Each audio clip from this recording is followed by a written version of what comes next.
Hello, and welcome to episode number 259 of the LSR podcast. My name is Matt Brown, joined each and every week by the brightest minds in all of the gaming industry. With me, I have Pat Evans, I have Sam McQuillan, and they are going to make you smarter over the next few minutes here as we talk about a ton of different state updates that are going down, a couple of other people that are looking to get into the sports market. We'll just call it a sports market and go from there. I'll certainly let Sam expound on all of that. Online casino updates from some states out there as well, and then we got some stuff going over in college basketball that was interesting as well to talk about. But Pat, why don't you kick us off with the big state again? We said, guys, you're going to get annoyed. We're going to talk about Texas every chance that we can because it is the biggest fish out there that we think is possible.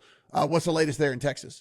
Yeah, basically it was just a report out of Texas, a TV station, just kind of updating everybody that there's a PAC that's been around since 2021, a political action committee, largely funded by the Sands Corp. That's just kind of asking legislators to say, hey, can you give voters the chance to weigh in on destination resort casinos? Mm-hmm. And that's basically where we're at. Of course, we know that that kind of just plays into the whole ecosystem of online sports betting and just what might get moved this year. The House, again, seems very friendly to the idea of gambling expansion because it is a more bipartisan, cooperative sort of chamber. The Senate remains the big challenge, led by Lieutenant Governor Dan Patrick, who gets to decide what gets brought onto the floor. He continues to say if there's a majority of Democrats supporting it, it's not going to get a play in the Senate, and that, you know, gambling's not even in the top 20 for any senators in terms of issues. Just something to keep watching is just this money keeps pouring in. The industry keeps looking at Texas because it is just a giant opportunity. And it's just still a push-pull of kind of what's going to happen this year. And Sam, I kind of see the rewriting of the narrative here going on, which I think is fine because there's some truth to it too, which is it's less now about like, hey, we need to do this because everyone else is doing it and we're getting left behind. And it's like now it's more of we need to do this because we need to make Dallas a tourist destination, right? Like we need to make Houston like a tourist destination. We need to make these places that people decide to come and vacation at, you know, and blah, blah, blah. Because we've got, you know, these new arenas that are going to be attached to these awesome casinos and all these areas. So the narrative is starting to kind of be rewritten, at least from a casino side there in Texas. Yeah, it's starting to become something that anybody really involved in the sports industry or the gaming industry is saying that we're missing out on significantly by not having it. You know, you go to any arena and you see some have, 3-4 sports betting partners.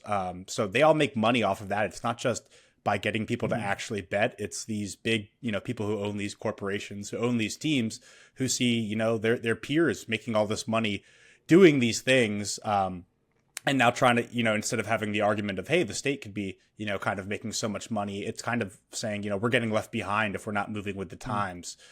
So interesting to see them kind of saying, let the people decide whether they want it or not, as opposed to, keeping legislation tied up in Congress. Yeah, it's interesting. Again, Texas, the big state that we're going to continue to follow every single bit of information that we can possibly get on that. Pat, we have some quick updates there on Alabama, Hawaii, and Minnesota as well. Yeah, 1 second. I got a video playing in the background. I don't know how this happened. The life of a legislative reporter. Yeah, Seriously, there it is. Yeah. They were on a break, and now they're not, and now I don't know where it is. Amazing. That is. Hey, listen. We talk about it all the time. See, guys, I say every time that they listen and watch these things so you don't have to. Here it is. Pat's got one running in the background. He doesn't even know where it lives on his computer right I got now. it. It is. Fantastic. It's fixed. It's a Maryland online casino discussion that's not up for another hour. So, it just popped up. They were on break. Anyway, yeah, so there's 2 states here that I want to talk about that actually bring me back to 2021 when I was first starting at Legal Sports Report. Alabama is a state that doesn't have a lottery. One of 5 states in the union that doesn't have a lottery. They've been talking about it for 20-some years, and now online sports betting gets thrown into it. They've been really close the last couple of years. In fact, last year it got to a conference committee, so both the House and Senate had agreed to get a lottery, going, but they had to iron out some details, and the House voted to approve it, and it fell short in terms of wanting to get a vote on the final bill in the Senate. That had online sports betting stripped out of it, which was interesting because it was a House-created bill that did have online sports betting, a lottery, casinos, And that was based on Senate language that had passed a couple years prior. And so now the House is like, you're going to start it in the Senate. You're going to put language together what you want. We haven't seen a bill yet. The Senate says, the new Senate leaders is talking that they'll probably hear it early in the session, which starts next week. So we'll see what happens. It's been, again, close the last couple of years. But what exactly is included in it depends. I mean, it could just be the lottery, which, is progress for a state that doesn't even have a lottery. So we'll see that. Hawaii, kind of the same issue. It's one of 2 states with 0 forms of legal gaming. And every year it gets introduced, whether it is a destination casino in, I'm blanking on the big city, Honolulu. And then also online sports betting, so again, a couple different options are on the legislative table. It passed out of a committee last year and then didn't go anywhere. I don't really see it going anywhere again this year. It never gets enough momentum. There's a lot of anti-gambling sentiments in the majority Democratic Congress that is there in Hawaii. And so there's very little bipartisan kind of cooperation, which, again, every state you look at, you need that bipartisan agreement because there's so many detractors on both sides of the aisle. So that's where we're at in Hawaii. And then also Minnesota. I mean, again, a state we've looked at very carefully the last couple of years, continually gets almost to the finish line. Last year it was a quote unquote goal line deal that fell apart just because there wasn't enough time to vote on it as the session ran out. Who knows what really happened, but Senator Jeremy Miller, the lead Republican senator on this issue, has put out another bill, his Sports Betting Act 3.0, and it does kind of look like what Democrats have been proposing, just a lot of, I think it was about, I forget the exact percentages, but something like 25%, 50% in between there of the tax money goes to charitable gaming relief and the horse racing tracks, which is the Republican sticking point, is to make sure those are taken care of, but it does give the tribes sports betting exclusivity. So that's where we're at in Minnesota, and that's kind of what we're seeing. It is a different makeup than the last couple of years. The last 2 years, it was a full just Democratic control of all branches of the system in Minnesota. This year, it's more split. Democratic Senator Matt Klein, a big proponent of sports betting, has come out and said, you know what, that kind of gives us more bipartisanship ability because you can't push through the partisan politics. So this gives sports betting, like I just said, an issue that needs that bipartisan support, kind of a leg up maybe. But again, that's why we're watching Minnesota and how crazy kind of things have been in that state the last couple of years. So again, these are just states we have to keep watching. At this point, nothing's a sure shoe-in. Anything can happen. Yeah, Alabama, just anecdotally for me, I've been in Mississippi at some of the casinos down in Mississippi, and on any given weekend, it is full of Alabama people over there who have made the trip over from, down in Mobile, just right over to Biloxi, and have, been able to go over there to be able to gamble and sports bet and stuff like that or whatever. And so at least from my little brief interactions over there, I've seen as we talk about, like, you're letting money go out of the state. Like I watched it, where are you from? They're like, oh yeah, we're from Mobile. We come over like 3-4 times a year, to come up here and hang out and watch games and put some bets down and stuff like that. So Alabama, one of those states again that is does have a bordering partner right close to them right there with that Mobile. All right, so Sam, everybody's probably heard of Crypto.com. Probably people didn't really realize that they might be wanting to play or already playing in the sports betting sandbox. People might not have heard of Kalshi though, so that's probably something we could bring to the table. What's the updates on both of them?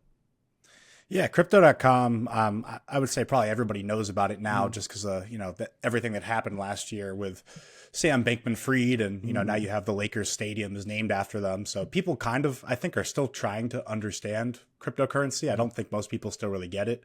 But at least people know what that is. Kalshi is a little bit different, but operates similarly to Crypto.com in the way that it is also a website where you can buy and trade different contracts. So this past year, they became pretty famous for allowing election betting in 50 states, which technically it's not legal under U.S. law to open a sports book and say, hey, we're going to, offer odds on whether Trump or Kamala will win the election, but kind of the way they got around it was by calling them event contracts. So instead of being regulated by a gambling entity, they were then regulated by the federal, I'm sorry, I'm blanking on the name, the CFTC, the Commodities and Futures Trading Commission. So they had a lot of success with that. They took about $1 billion on the election. And it was cited in a lot of different outlets, and they got pretty famous because of that. But what they're trying to do now is, or what they're doing now, is basically doing the same thing, except saying we're going to do it on the outcome of sporting events. So, they offer odds, essentially.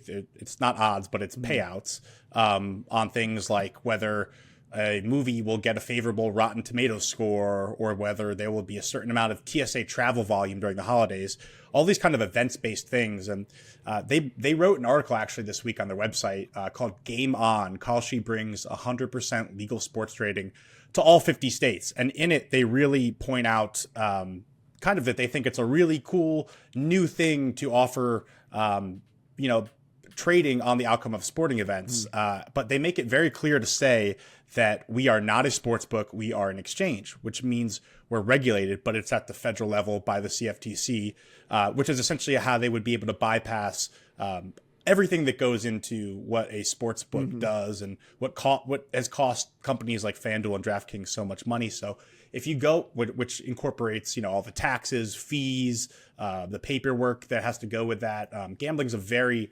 very high cost of entry business. But if you go on their website right now, you can find the Chiefs to win the Super Bowl, yes or no, for essentially minus 122 odds on the Chiefs and plus 102 odds on the Eagles, which I am checking a couple websites right now. And those odds are actually better than some of the regulated sports books out there. So these companies that have had to pay, millions of dollars just to be in the game, if I'm them, I'm probably not too happy that all of a sudden these exchanges are just popping up markets. They say they're regulated by the CFTC, but the CFTC's actually asked Crypto.com to not offer this on the Super Bowl, basically saying we don't know whether this is legal or not. We don't know whether we can call this prediction trading. But while we're trying to figure it out, give us about 90 days to do a report on this, whether this works or not. And Crypto.com essentially said, okay, we appreciate your concern, but the Super Bowl is in a few weeks. We're going to go ahead and offer these anyway. So now you have these platforms, Kalshi, Crypto.com, essentially taking bets on the Super Bowl. Now they won't be offering player props or anything like that, but this really does open the door to that thing that we talk about a lot in this podcast and at LSR is like, what actually is sports betting? What actually is gambling?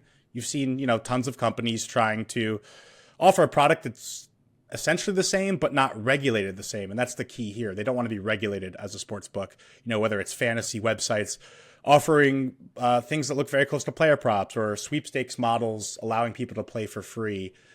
So these are just kind of the latest to enter the space, but really interesting considering the, amount of success they had with the election.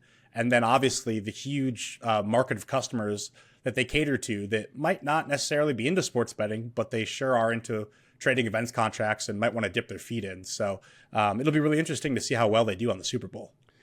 Yeah, Pat, this is an interesting one, especially because of the election stuff. And I know that there are bookmakers across the country right now not very happy that they were able to offer that, and they're not able to offer that because, as we both know, that is the one way to just print money if you're a sports book. About half the country is on one side and about half the country is on the other side. And you basically for 8 months are able to just swing the odds back and forth and literally just like it's just a profit. It's a profit machine, right? It's literally printing money for that. And so it doesn't surprise me at all that somebody tried to figure out how to get involved in that. You see how popular it is in some of the sites overseas that allow it. And so, hey, why not offer it here and get in on the game? But I mean, I imagine it's not too long before we have a story on here about, company XYZ has come out against, what's going on with these type of markets. Yeah. And I don't quite understand where the customer base is really going to come from either. I mean, to Sam's point, there's lots of people on these platforms already just doing their regular trading or crypto trading or whatever. But, a huge portion of the country already has their legal options that they're probably, if they're into sports betting, are already on. Then in California and the like, you have the DFS plus operators. So I don't know where necessarily they're going to. But to your point, I mean, you've already got lawmakers. We're going to talk about Senator Joe Adabo up in New York in a minute about online casino, but he's already talking about these markets and saying, this is kind of strange. It's going to be hard to deal with because it is federally regulated.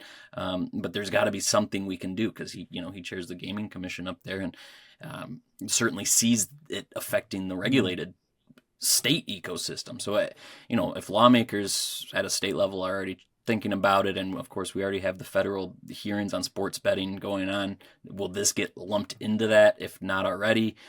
So certainly a lot of things to kind of keep an eye on when it comes to these markets. And then, just the general users. And then, of course, the industry going, whoa, wait a second. Why do you guys get to do this at a national level? No, exactly. That's going to be the interesting thing. We're going to be here like 6 months from now, guys. It's going to be like, Merrill Lynch is offering whatever. It's not far-fetched. It's like, no. Oh, this is legal and we can just make all right. So Merrill Lynch is now don't have to pay fees or taxes. Yeah. Sounds fantastic. Yeah. It's business we should have been in a long time ago.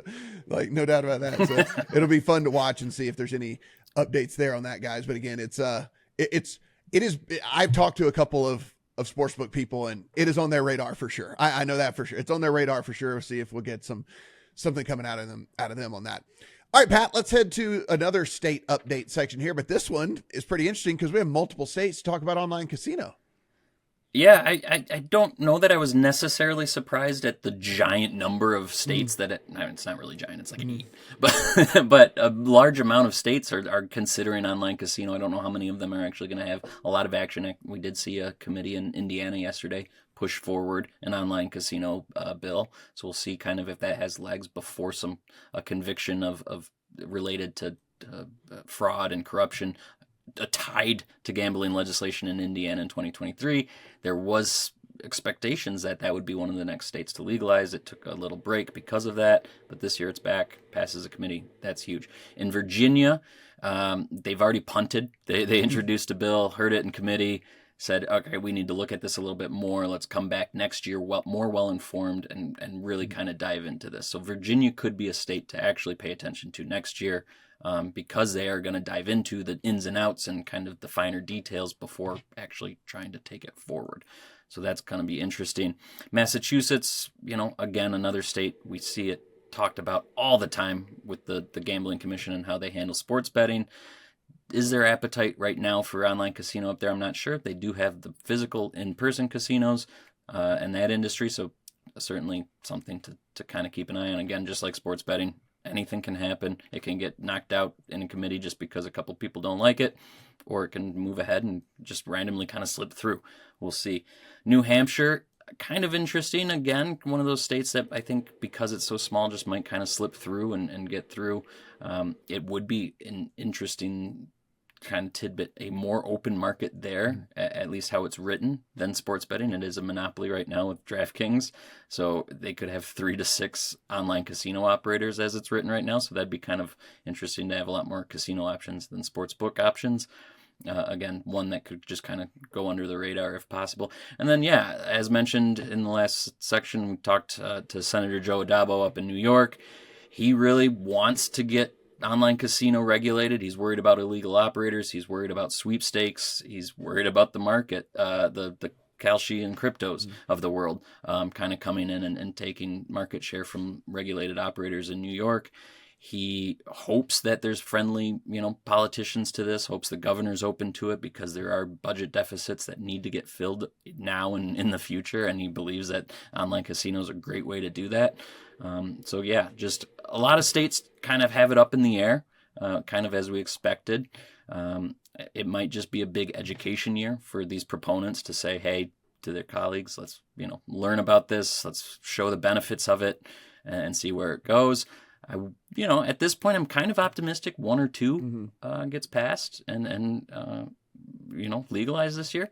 Where entering the session, I was very pessimistic that there would be any movement, just because of the headwinds we're seeing on a national level towards the online gambling industry. So I got a lot of things to watch this year, basically. I like it. Yeah, it's And you know, this is kind of the next phase of everything, right? I mean, we monitored every single thing that went on in all of these states whenever they were trying to get sports betting passed, and now we're going to be doing the same with online casino. It's kind of the next logical step for anybody that is a gaming proponent in those states is to see if they can't get casino going. So we'll certainly keep you guys updated on all of those states as more news comes out from there. Sam, take us home with let's go ahead and put the disclaimer out there. This is a good thing in the overall landscape of thing. I know people look at this stuff and go like, see what I'm talking about and see what I'm talking about. Like, this is why we do regulated. This is why we are such proponents of all of that. We did have a college basketball game get flagged. Yeah. No, it's definitely better that these games get flagged when there's bad things that happen versus what has historically happened in the past. If you look at college basketball throughout history, there's it's no stranger to point shaving. It's no stranger to scandals, which a lot of the time have gone unchecked and resulted in some case, in horrible things that happen. So it's a great caveat to put out there that whenever we find out about this stuff going on, the reaction should be it's good that it got caught. One game between Eastern Michigan and Central Michigan, men's college basketball game that happened earlier this month, was flagged for what this company is called suspicious betting activity. Now, the company that flagged it is called Integrity Compliance 360. They occupy this space of monitoring that happens whenever sports betting is legalized. They work with the sports books themselves to monitor the amount of bets that come in, where they come from. They work with the colleges and the schools and the leagues that essentially are being bet on here. And what happened in this case is there was a pattern of irregular betting that happened just before tip-off between this game between Eastern Michigan and Central Michigan, where a number of large bets came in, and the first half spread specifically went all the way from Central Michigan as a 3.5-point favorite to a 6.5-point favorite. So against EMU, and they flagged where this came from was specific betting accounts in Connecticut and Tennessee that had previously been flagged for sort of suspicious activity.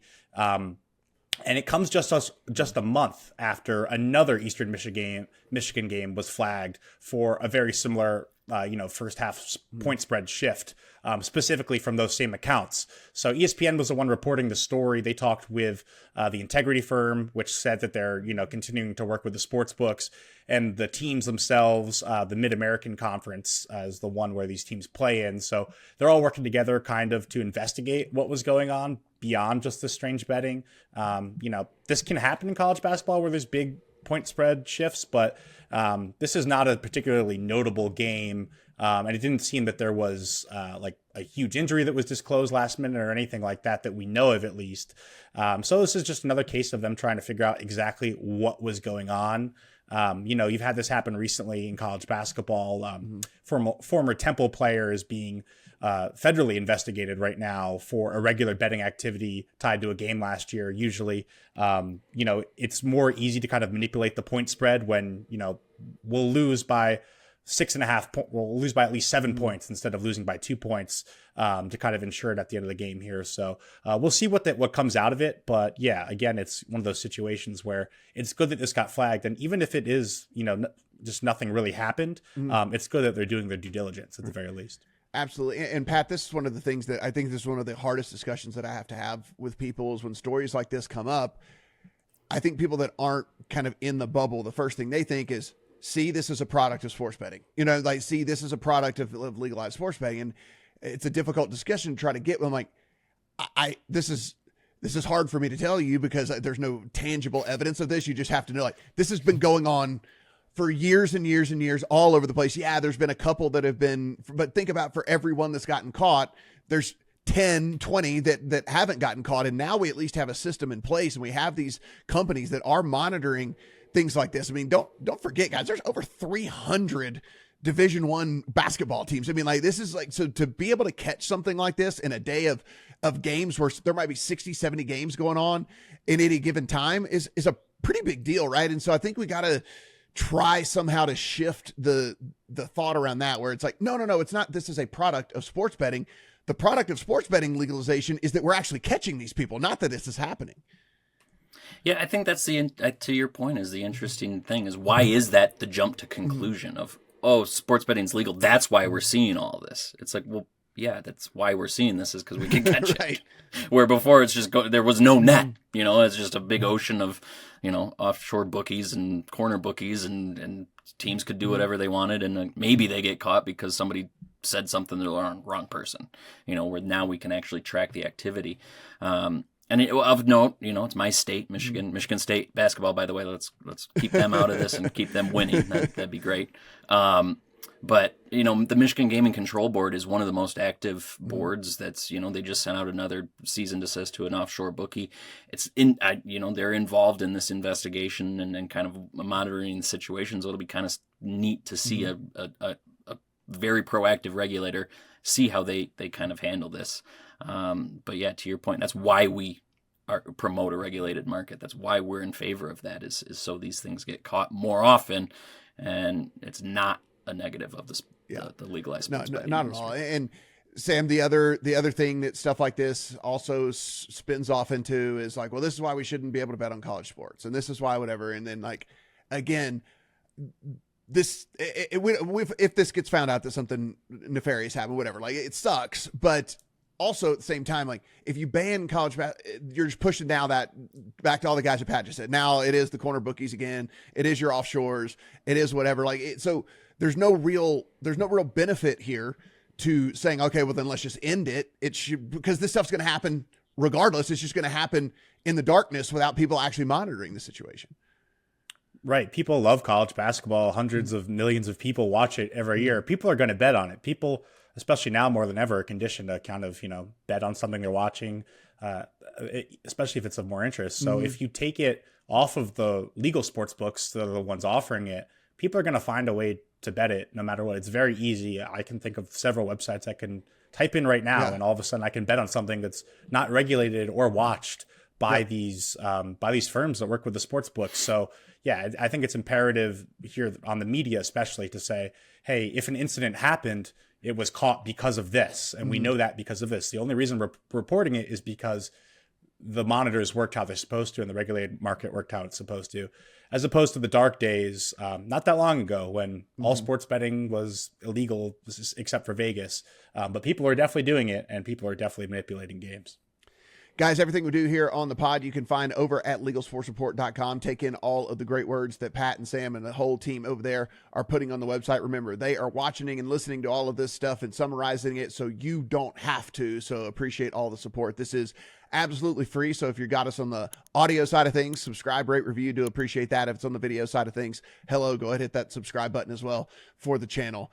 And we'll continue to pump out all this information for you guys here over at LSR. For Pat, for Sam, I'm Matt. Talk to you guys next week.